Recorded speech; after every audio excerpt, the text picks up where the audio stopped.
Thank you, Jesus. Palakpakan po natin ang ating Panginoon. Hallelujah.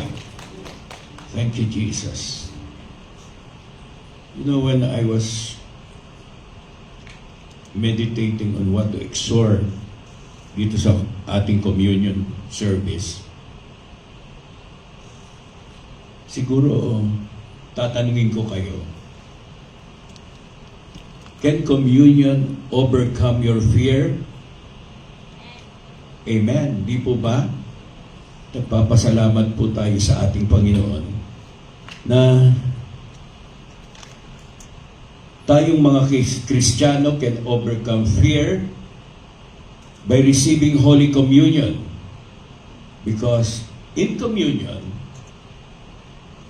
we remember the Christ suffering for us. Amen?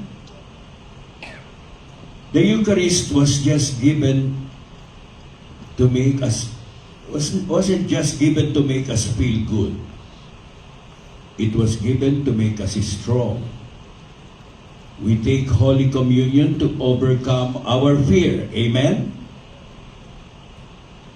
Alam niyo, maraming fear tayo. Yung marami tayong natatakot tayo sa mga bagay, lalong-lalo na pagka nasa eroplano tayo. Wala po tayong kontrol, hindi po ba? Lalo na pag yumuyog-yug yung eroplano, but the pilot is in control. Andun po yung takot natin. Sa isang banda, yung ating mga loved ones,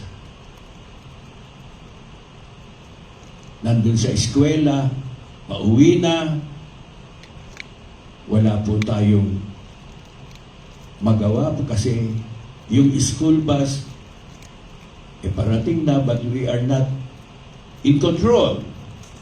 Maging sa ospital, yung mga may pasyente sa ospital, wala rin po tayong control dahil andun naman po yung doktor. Amen? Pero nandun pa rin yung takot. Anyway, communion overcomes all this fear. It is Jesus' presence with us.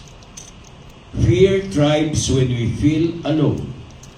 But Jesus said, "Behold, I am with you always to the end of the age." That is in Matthew 28 verse 20. Kaya nga po yung preaching ngayon, read the Word, ibalik natin sa ating Diyos na hindi ba, Lord, sinabi mo that you are always in us and you can, sino pa yung who could be against us? Amen? In the Eucharist, that promise becomes physical. We don't just think about Jesus. We receive Him into us. It is our food of courage. Just like the bread that gives us strength in our body, the Eucharist gives the soul strength. The disciples were terrified and hiding after the crucifixion. But after they encountered the risen Jesus in the breaking of the bread, that is in Luke 24, verse 30 to 31, they went out boldly even to death. It reminds us of the biggest victory. The greatest fear of humans is death. Hindi po ba?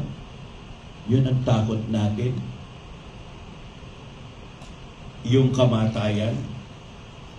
Jesus already defeated death on the cross and in the resurrection. Amen? And we celebrate that every time we receive communion. That is in 1 Corinthians 11, verse 26. If He conquered death for us, then we can trust Him with all our smaller fears. It brings peace. Sabi niya, peace I live with you. My peace I give to you. Do not let your hearts be troubled, and do not be afraid. That is in John 14 verse 27. Ordinary people testify. After receiving communion, yung anxiety nila nawawala. Sa pagkaalam ko po, ilang beses po sinabi ng ating Panginoon sa salita niya, ayun po, hindi po ba, na fear not, do not fear. Ang alam ko, 365 times sinabing niya sa iba-ibang version, do not fear, fear not. Isipin niyo yun, araw-araw yun. 365 days in a year. Pero isang beses lang niya pinapayagan tayong matakot. Kailan? Tuwing leap year. Hindi po ba? Kasi 366 years ang leap year. Isang beses lang. Tuwing leap year lang tayo pinapayagan ng Panginoon. Pero how do we receive communion? Communion to overcome fear. Come honestly. Tell Jesus what you are afraid of before receiving. Lord, I'm scared about, sabihin niyo, I give it to you because you are in control, Lord. Receive it by faith. Believe that you're receiving Jesus, not just the bread. He wants you not to fear. And stay a few minutes after that quiet time after communion, and let that communion be a power in your life. Let him speak with you or to you. Leave it out. Communion also sends us. We live after our fellowship to love others. And love casts out fear. There is no fear in love. Amen? Sabi sa 1 John 4 verse 18. And it is important that the Eucharist, hindi po yan magic. It works with faith. We also overcome fear by prayer, scripture, and trusting God's promises. But communion is the center because it reminds us of the philosopher. We receive the body of Christ who is not afraid, so that we too can walk without fear. Meron ba kayong mga natatagong takot? Palagay ko lahat naman po tayo. Kaya nagpapasalamat po tayong lahat that God gave us this celebration of receiving Holy Communion. And before we pray,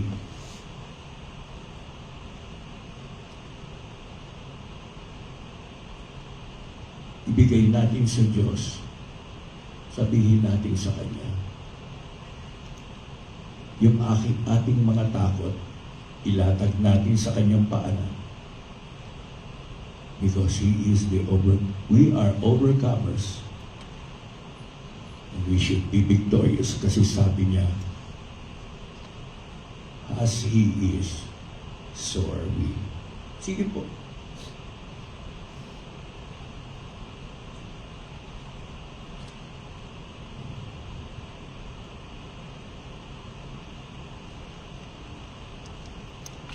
And now let us partake of the elements.